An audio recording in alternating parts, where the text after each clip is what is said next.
wowe sinkubeshye uri nk'icyuma gishaje ari na Marine ntiyagutoragura. ndebera iyi makuzungu iri kwigira imbwa. Ariko makuzungu ni ziba ko bavuga ibigoramye imihoro ikarakara. uko byatangiye ariko garafure kariya gakobwa ko kwa Nzagisukura gasigaye kanyinisha, ariko gahunda mfite nzakamena. ariko Sarisa ugaruye rwa rugomo rwawe. shasi urugomo ejo bundi basizemo ibirahure gatangira kwishyira hejuru, kandi n'ubushije basizemo amadirishya y'ibyuma karanuka. rero ninkafata nyamara sha nabya nyamara ziba ko wagira ngo kijya ubwoba kikanabwiririrwa. ubundi umuryango wo kwa Pfunda nidukorera ku bwoba. ubujiji n'ubwo bw'intebe sinzi iyo wabutoraguye. kandi Sarisa utarakubitwa garanwe ngo abari imigongo y'ijoro agira ngo riba hafi. ariko naba narariye amagi y'ibijogoja ubona kanze kakombaho. atakombaho se n'abavandimwe bo bonyine bagukombaho. nyumvira ndagasa Nzagisukura se ubona yakura kuri garafurare wanjye ndayo ngo ziba kuko n'ubundi nta kizima cyari kigiye kukuvamo. ariko Sarisa wagiye uca ubwenge. icya mbere kwa Nzagisukura bafite umutipe w'umusirikare, papa we yigeze kuba umunyerondo, njyewe ndahire umusore w'igikwerere. Sarisa ntibagiye kuzanyimenera ipyiko ngo ndi gutabara muri umuntu. ariko ubu ngubu nibwo nabona ko twapfushije.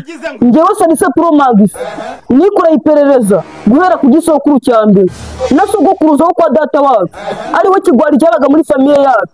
n'igikeri ari igikeri nticyamukatiraga mu irembo.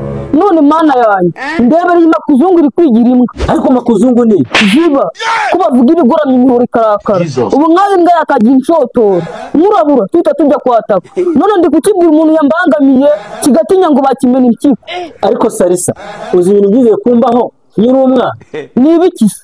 dore Fanueli twize gukina umugero, kera kabaye bankubise umugero hagati y'amaguru. biza kugenda bitese namaze amasaha nka 18 narakanga. ariko ubu umaze kwemera ko intare yabyara inubu. papa ku kabari nta musinzi ujya umuvugiramo, ariko wowe mfura ye uremera utubanya ikigwari. sha Sarisa nawumvishije impamvu. ariko izo mpamvu zidashinga zawe ubwo urumva imbere ya Sarisa ziri gukora n'ububwa bubi gusa. uzi ko umeze nka wa muntu wakubiswe akifashisha karuvati ngo umugereho hagati y'amaguru nta n'isoni, aho hagati hatagira isoni bahakubitaga wowe uri mu nzozi. asya ariko Sarisa uko ushobora kuzansuzugura. genda ari umusore w'igikwerere naho nize barabizi. iya ni system yo kugira ngo ndebe amarangamutima yawe. wenda izabe intare nigukinisha uzaze kundeba. okay ngaho tuzamuke kwa Nzagisukura. twagiye. nzajye ikintu rero gitumye nkuhamagara ni iki ngiki. kirihe kutakinyereka? nicyo ngiye kukubwira ntabwo kigaragara mu maso. gira vuba ukimbwire mwana, kandi mushiki wanjye cyitonderwa mu byo ugiye kuvuga bigire limiti. ejo bundi twatangiye turi kuvuga ibisakuzo birangira uzanyemo iby'umukobwa nazanye hano. nzayimwiyame ujye uvuga ibintu ugira ugarukiriza. genza make si byo ngiye kuvuga, dore ko abanyabyaha muhora mwikeka. urababazwa n'umukobwa navuze wa mukecuru Didasiyana wigeze wumva muvuga, kandi mwarararanye amajoro 3. nabyo uzabivuga nugira isoni. sha ndahiye imbere y'Imana nimbivuga uzanyita umugome. kuba uriwe usanzwe uriwe, iyaba utari umugome n'ibya mbere nuba warabivuze. kubivuga si ubugome, ni impuhwe nari mfitiye uriya mwana. kuko nimba ari ugupfa weho warapfuye, igisigaye ni ukunuka tukagushyingura. hanyuma sizo mu wari ufite uwo mwari wizi nizi uko wamwangiza ukamutera ibyo birwara ukuye muri abo bakecuru. nzagira vuba ngira ibyo warumamagara kuko dutindanye nagukora munsi y'amatwi. ariko rubanda mukinisha gukubita. ese nk'ubwo nkozeho ukabona ndapfuye wasobanurira iki mama? shambwira vo simfite umwanya wo gutindana nawe. yes cya kigabo cya se nkurakibona. Siliveri se papa wa Sarisa yongeye aritema se gahorana umwaka wo kwihonda amashoka. ariko bimwe mu byo nkwangira no gutomboka kwawe kubamo, wagabanyije kubyina amatangazo ugategurwa urutwe nkakubwira.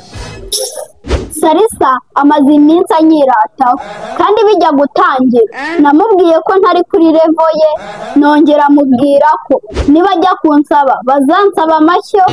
guhera uwo munsi rero nta mahoro ndamubonana. ariko nza ubu ibara mu bantu bazakwa amashyo. none wowe sinkubeshye uri nk'icyuma gishaje ari na Marine ntiyagutoragura. gatorwemo amaso gakubitwe n'inkuba. icyo musaba uramfasha kurwana uru rugamba cyangwa nifashe nk'intore Wakwifashije se bakarimenera? niyo mpamvu nakwisunze nk'umuvandimwe mwiza. Ndaba mwiza nte wirirwa unteranya ku babyeyi ngo banyirukane? Sha Nzagi, wowe n'umubyeyi utakwirukana yaba yaranyuze mu bigeragezo byinshi. Okay, guhera uyu munsi ndagufasha, ariko bwa bugambo bwawe nizere ko bwite bushirira hano. Hari ibyo ntazaceceka naho wanyishyura ku kwezi. Kandi nzayo uratuma nisubiraho. Basi sorry, urindiriye gato, nzi neza yuko bari buze kundeba. Hari ibi nibatebuka. Muhagarara. Papa, dore muragiye. shaka tukuzanira iki se? Ibyo ntabyo nkeneye. Ubwo wabona ukeneye bya bipupe byawe? Byose nababwiye ko ntabyo nkeneye. Nyine tubwira turi kwihuta. Papa, nkeneye sekirite hano hantu, kunsigana n'iyi nyamaswa simbishaka. Umva sha ugira umuco. Ntubona usa inzobe ngo ugiye ngo ntimuvukane. Mbere yo gushaka kwihakana musaza wawe, reba jye na nyoko, amasura yacu ntago ahuye. Namwe rero mumenye ko muvukana. Papa, ndabyumva amasura yanyu ntago ahuye, ariko n'imitima yanyu ntago ihuye. Murashaka kunsigana n'umuntu nta muco agira, ntiyubaha, uzi ko ejo bundi igihe mujya mu kazi uzi ko yazanye umukecuru w'imisatsi y'umweru. Umenye ko dufitanye gahunda, urantaba hano ariko nabo basarisa nibazi baragukuramo iyo koti. Gusa icyabaye cyiza nuko yaraje kumufungurira. Sha nta nubwo yanangiriye, yamuhaye imineke ahita agenda. Wemerewe kubakubita ntihagire ugukoraho. Niyo mpamvu nanjye nkukiniye iyo gahunda. Twari tugize ngo ni ibindi bari bajemo, naho no kwifashiriza umuntu. Oya twigendere musigare.